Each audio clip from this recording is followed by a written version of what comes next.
Reasoning like that, it's no surprise that Jim Crow is making a fairly vigorous comeback in New York City's public schools. Under the rule of Chancellor Richard Carranza, the city has spent millions of dollars training administrators and teachers to fight something called implicit bias and achieve racial equity. We know where this is going. Administrators who underwent training were told that racial equity meant favoring or disfavoring students based purely on their skin color, regardless of their economic or other background factors, and certainly regardless of their ability. In one case, administrators were told to give preference to middle-class African-American students over and above poor white students because color trumps all. Well, others who work in the school system say they were demoted because of their skin color. Roy Murdoch lives in New York City. He's been there a long time. He's a contributing editor at National Review Online and a Fox contributor as well, and he joins us tonight. Roy, thanks a lot for coming on. Happy to, Tucker. Kind of remarkable in the New York City school system, and there are many levels to this, but one is this. One of the most liberal places in the world, tiny percentage of the students are white anyway in New York City public schools, that they believe they have a problem with racism that's so profound they need to spend tens of millions of dollars to fix it. What is that? It's very strange, Tucker. I mean, this is not Selma, Alabama in 1965, where you might say, look, this is a really inherent problem. We got to root this out. I mean, this is New York City. These are people who probably voted for Hillary Clinton. They probably burst into tears when Donald Trump won.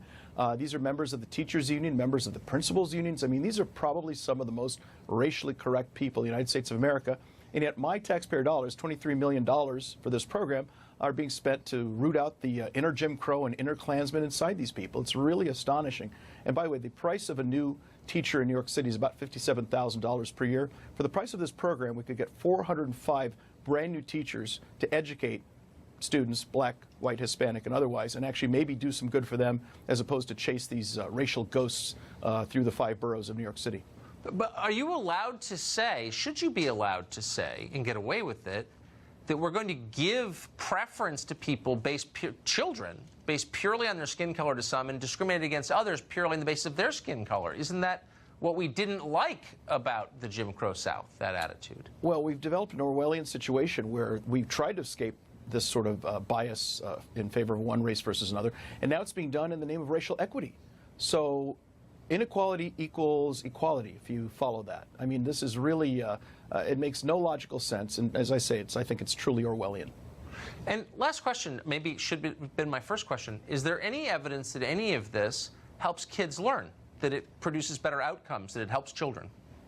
I don't think so. I think all it does is engage in racial obsession, racial bean counting, and it creates a situation of this idea of implicit bias. We're going to assume you're a racist, I've got racial bias, that other person's a racist. How about the idea of implicit decency? Let's assume we're all decent people. If there is a racist around, we'll probably try to correct that person. But let's at least try to get along rather than assume you're a bigot, I'm a bigot, that other person's a bigot. Exactly. If you start off on that foot, you're not going to get very far, and it just devolves into suspicion and tension and doesn't end up in a good place at all.